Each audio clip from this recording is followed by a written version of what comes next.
Welcome to the Shudder. I've got 8 short stories of strange and creepy happenings for you that just might make you shudder. If you'd like your strange happening told on the Shudder, send it to me and I'd be most happy to tell it. My email is in the description. Okay, turn out the lights and settle in.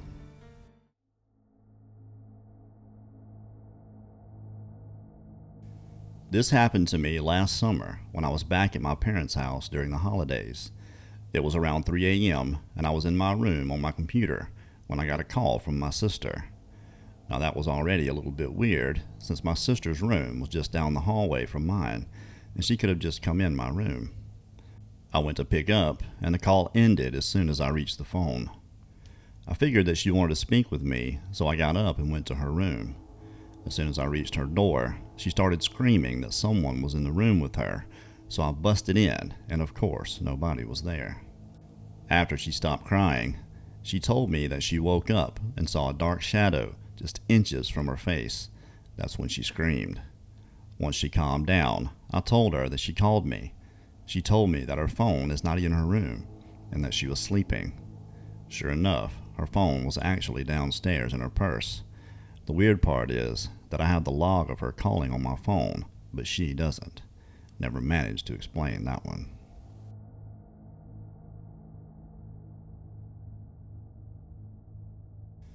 My older sister has a ghost that followed her around for years.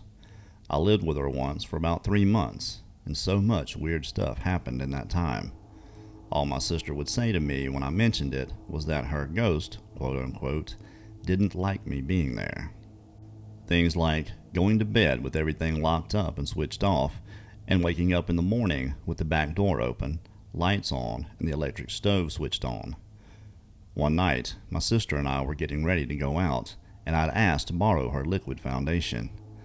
I used it and put it back where she kept her makeup. 10 minutes later, she asked me for it, and it was nowhere to be seen. She accused me of taking it and made me buy her a new one and refused to listen to my side of the story. About a year or so later, when she was packing to move to a new house, she found the makeup in a shoebox with some old letters. The shoebox was in a zipped-up suitcase that was underneath her bed. But probably the most scared I ever felt was one afternoon when I was the only one in the house, which never happened as 4 other people lived there. I'd arrived home from work and headed straight to the bathroom. All the doors and windows were closed. I was standing in the bathroom and started to squeeze a pimple on my chin when a female voice in the hall said, "Stop picking your zits."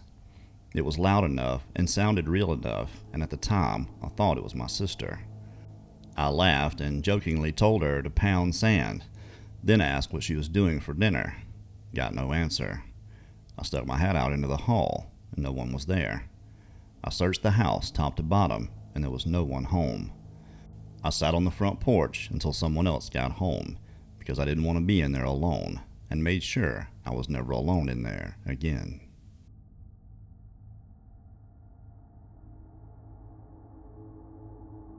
My cousin, his wife, and infant son had lived in their house for about 5 years.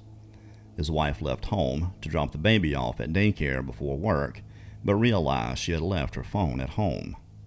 Entering the house, she turned the corner to the hallway and nearly ran into the drop-down attic ladder, which was fully extended. They never used the attic as it was filled with loose insulation, and my cousin had left for work hours earlier. She quietly left the house, drove around the corner, and called the police. When the police investigated, they found a short-range transmitter connected to several cameras hidden throughout their home. The light fixture in the shower, the ceiling fan above their bed, even a pinhole in the nursery were all sending video to a nearby location. The neighbor, a few houses away, had been given a key by the prior owners and installed surveillance equipment once he knew their schedules. My cousin's wife walked in on him updating his equipment, but he forgot something at his house and left to get it when she walked in. He had been watching them for years.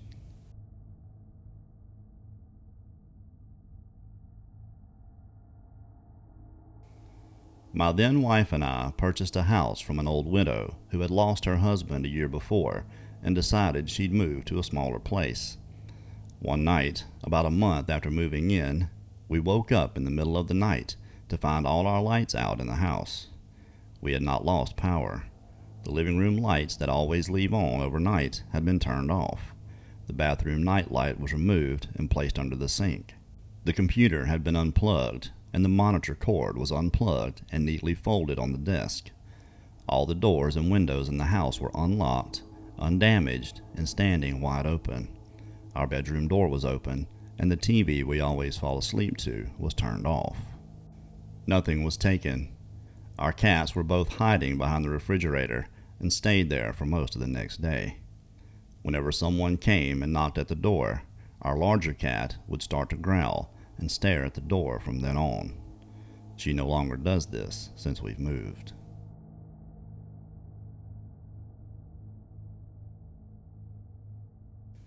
My grandmother swore by this story till her dying day. It was during World War II in London, and my dad was a baby. She was bombed out of her house and was staying with a friend. The friend had set her up in a room on the top floor. She was taking my dad upstairs to bed when a figure materialized on the stairs, telling her not to sleep in that room tonight. She quickly went back downstairs and told her friend that she and my dad were sleeping in the sitting room that night. Her friend was annoyed, but agreed. That night, a bomb exploded near the house, and the roof caved in, right on top of the bed they'd be sleeping in, and they both would have been killed.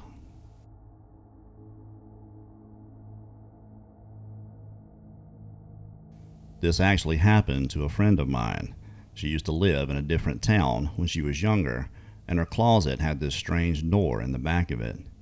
She started to hear noises coming from behind this door whenever she went to bed. She told me that several times she tried telling her parents that she was hearing these noises, but they would never believe her. Some time goes by, and one day her parents get a call from the police because they just arrested a homeless man. This was not just any homeless man, though. This man was living in some sort of tunnel series, and that one of them went straight to the door in the back of her closet. So every once in a while, for whatever reason, this man would come through that door and watch my friend sleep from her closet.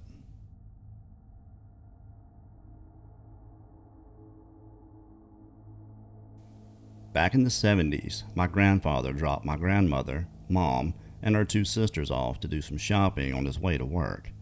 Since he wasn't able to pick them up, they hitchhiked home. My mom at the time was around 10 or 11, middle sister would have been 7 or 8, and the youngest about a year old. They get picked up by a guy in a pickup truck who had them all sit in the back row with one of them holding the baby. My grandmother was giving directions to their home from the highway, but the guy ignored her and went by their exit, claiming he had to make a stop first. He didn't really say much else to them during the drive. My mom remembers my grandmother being very quiet and very nervous. Eventually, they came up to a farm. The driver tells them to wait in the truck and goes inside the house. While he's gone, they just sit there, terrified. They're in the middle of nowhere, and no way they can make it out on foot. A few minutes later, the driver comes out with a second guy who looks in the truck and sees my mom and younger sister. He starts flipping out, screaming at the driver that he shouldn't have brought the baby back. They aren't going to do anything with her, and some other things I can't remember. He ends up telling him to get them away from the farm now. The driver gets back in the truck, apologizes, and they get back on the highway and drive again in silence. My grandmother, normally a very smart woman, had him drive directly to their house, although I suspect her reasoning is she'd already given him the address before anything seemed off. They lived at that house for several years, and luckily never saw either of the men again.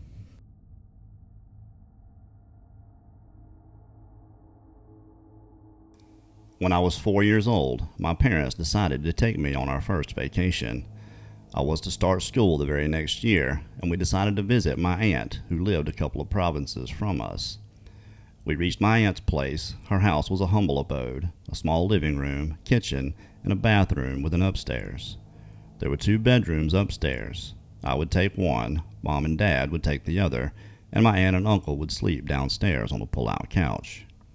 After the obligatory hugs and kisses, it was decided that I'd be put to bed upstairs and the adults would stay downstairs and catch up the way adults do.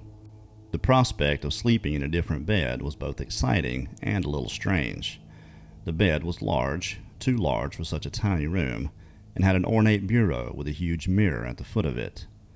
It was obvious Aunt Pam had a penchant for collecting porcelain. Dogs, cats, clowns, children, anything, sat silently on shelves all over the room. My mom tucked me into bed, gave me a kiss, and told me she and Dad would be upstairs in a minute, in the very next room. After Mom went downstairs, it hit me. I was alone. For a small boy in a strange house, this made for a slight anxious feeling. I yelled downstairs for Mom. No reply. Again I yelled, "Mom!" Again, no reply. I looked around the room and suddenly I was scared. I kept yelling for Mom, afraid to get out of the strange bed. Every knick-knack collectible seemed to be staring at me with their beady, lifeless eyes. I had indeed worked myself into a state. About 2 hours later, my parents crept upstairs. Mom peeked in my room to check on me and found that I was a blithering mess. I was crying. She hurriedly came into the room and asked me what was wrong. I told her I'd been yelling and yelling her name the entire time. Why hadn't she answered me? She bent down to kiss me good night. I quickly begged her to stay with me until I fell asleep. Mom agreed and lay down beside me. All that time calling her name melted away as I nestled in the comforting arms of my mother. Then it began. I felt my mom stir, then sit up. I opened my eyes and saw she was staring at something.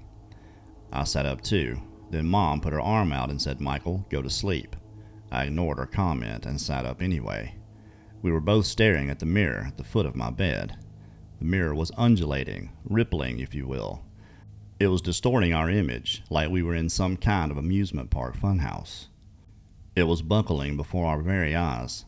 Worse than that was a noise that began to fill the room. The mirror began to make a crackling sound, exactly like standing on thin ice and hearing the ice crack beneath your feet. The mirror popped, buckled, and crunched until a jagged crack began to climb upward as the mirror itself hissed and rippled. Suddenly, it burst from its casing, shattering all over the room. Glass was everywhere. Mom yelled for Dad, but before he could respond, Aunt Pam ran into the bedroom and asked what the heck happened. Mom and I looked at each other, and I remember Mom stammering, "I don't know." Until this day, I still recall the look of disbelief on my aunt's face. She looked at my mother, shook her head, and hastily said, "We have to clean this mess." It took Mom and my aunt all night. They had to clean the entire room. My mother and I both saw this with our own 2 eyes. Decades later, I see it in my mind's eye as clear as if it happened yesterday. As strange as it may sound, as God is my witness, this story is true. Wow, just some very creepy stuff there. Definitely Shudder worthy in my mind. Very strange. I want to thank everyone who submitted their accounts, and if you'd like your strange happening or account told here, just email me and I'll be happy to tell it. Email is in the description. I want to thank you all for listening. Give it a like and a share, and if you subscribe, make sure you hit that notification bell so you can join me here next time for the Shudder.